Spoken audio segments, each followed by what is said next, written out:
kutabahari, yani kuspecialize katika yale maeneo ambayo leo wamepewa tuzo.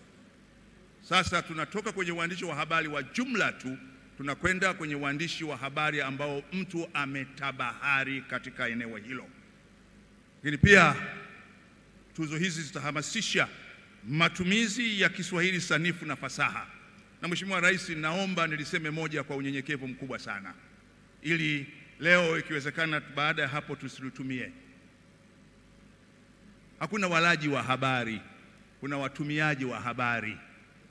Najua neno walaji wa habari limetokana na tafsiri sisisi ya neno consumer, lakini kwenye Kiswahili tusitumie tafsiri sisisi, tutumie tafsiri za kimuktadha.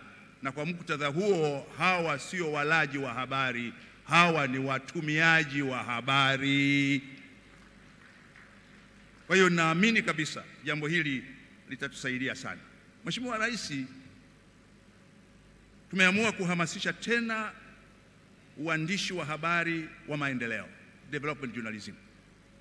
Na sababu kubwa ya kufanya hivyo ni kwa sababu nchi zetu hizi changa zimefanya mambo makubwa katika vipindi vifupi, lakini mara nyingi tumekumbwa na uandishi wa habari wa mashirika na mataifa mengine na kuacha kuibua mambo yetu wenyewe.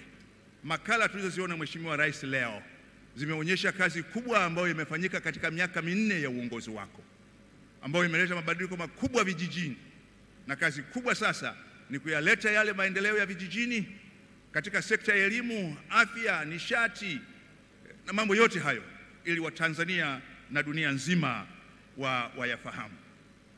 Na kwa mnasaba huo, Mheshimiwa Rais, kwa kujua muda umekwenda, niungane na waandishi wa habari wote kukushukuru sana kwa kuweka mazingira mazuri ya uandishi wa habari, kuongeza uhuru katika kuandika habari zetu, na hivyo kupanda ngazi katika viwango vya uhuru wa uandishi wa habari.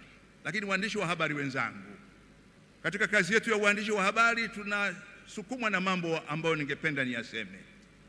La kwanza, uandishi wa habari ni taaluma, na ndio maana Mheshimiwa Rais tumeanzisha ile mamlaka ya ithibati.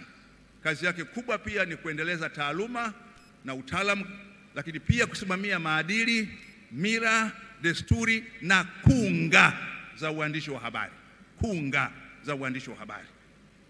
Lakini la pili, Mheshimiwa Rais, hakuna uhuru usiokuwa na mipaka. Katiba ya Jamhuri ya Muungano wa Tanzania inatoa uhuru kwa vyombo vya habari katika ibara ya 18, lakini inaweka mipaka hiyo katika ibara ya 30. Naomba waandishi wa habari wenzangu, tunaposoma ibara ya 18 ya katiba kuhusu uhuru wa vyombo vya habari, tusome pia ibara ya 30 inayoweka mipaka, na katika mipaka hiyo mojawapo ni maadili, usalama wa taifa na mambo mengine, ili tunapoandika habari zetu zizingatie hayo. Lakini Mheshimiwa Rais, niwapongeze sana sana TAMWA. Kionjo cha leo kwamba uzalendo ni ujanja, kweli ni uzalendo ni ujanja Mheshimiwa Rais. Hatuna nchi nyingine nje ya Tanzania ambayo ina mbadala. Tanzania ni moja tu, na sisi sote tuna wajibu wa kuijenga hiyo Tanzania.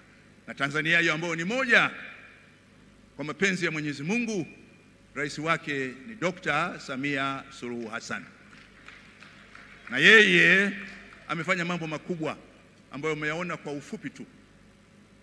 Kianza hapa, kila waziri angeanza kuelezea sekta yake, mngeona mambo makubwa yaliyofanyika. Lakini Mheshimiwa Rais, mambo makubwa sasa yanaonekana na yataendelea kuonekana. Sisi mawaziri ambao umetupa dhamana ya kusaidia katika kazi hizi, tunakuahidi tutafanya kazi hii kwa uaminifu, kwa nguvu zetu zote, akili zetu zote, na kwa uzalendo wote. Nanyi ndugu zangu wote ambao mmekusanyika na sisi jioni hii, tunawashukuru sana kwa kuja kwenu na kushiriki. Tuna hakika kabisa bila nyinyi kuwepo, shughuli hii ya leo isingefana kama ilivyofana. Kwa hiyo nichukue nafasi hii, Mheshimiwa Rais, kwanza kuna tuzo maalum za kitaifa ambazo ningeomba zitajwe, ili basi mtakapo kuomba uje hapa mbele ili kutoa hizo tuzo maalum kwa washindi, na baada ya hapo utoe hotuba yako kwa taifa na kwa wanahabari. Sasa naomba tuzitaje tuzo hizo maalum za kitaifa ili baada ya hapo shughuli iendelee. Mheshimiwa Rais, kwa heshima na taadhima, naomba tuzo hizo zisomwe, na baada ya hapo basi kwa heshima nikuombe ufike ili tuzo hizo zitolewe, na baada ya hapo tuna shauku kubwa ya kukusikia jioni hii ya leo. Mheshimiwa Rais, nakushukuru sana. Asante Mheshimiwa Waziri. Naomba sasa video za tuzo maalum za kitaifa iweze kuchezwa. Samia Kalamu Awards 2025. Mwandishi wa habari za matumizi ya nishati safi ya kupikia. Washiriki ni